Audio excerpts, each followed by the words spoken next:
NEET UGC പരീക്ഷയുടെ വിശദമായ mark പട്ടിക NTA പ്രസിദ്ധീകരിച്ചു. സെന്റർ തിരിച്ചുള്ള പട്ടികയാണ് സുപ്രീം കോടതി നിർദ്ദേശപ്രകാരം പുറത്തിറക്കിയത്.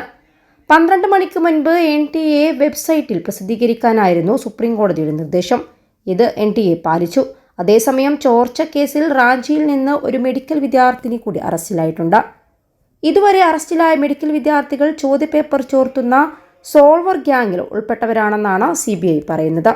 ഓരോ സെന്ററിലും പരീക്ഷ എഴുതിയ വിദ്യാർത്ഥികൾക്ക് കിട്ടിയ മാർക്ക് എത്രയെന്ന പട്ടിക NTA നൽകുന്നില്ലെന്ന് ഹർജിക്കാർ ഇന്നലെ പരാതിപ്പെട്ടതോടെയാണ് സുപ്രീം കോടതി മാർക്ക് ലിസ്റ്റ് പ്രസിദ്ധീകരിക്കാൻ ആവശ്യപ്പെട്ടത്. പുറത്തുവിടുന്ന മാർക്ക് ലിസ്റ്റിൽ വിദ്യാർത്ഥികളുടെ റോൾ നമ്പർ മറച്ചിരിക്കണമെന്ന് സുപ്രീം കോടതിയുടെ നിർദ്ദേശമുണ്ട്. ഇത് പാലിച്ചാണ് മാർക്ക് ലിസ്റ്റ് പ്രസിദ്ധീകരിച്ചത്. Al Salama eye hospital, hospital road, Perinthalmanna.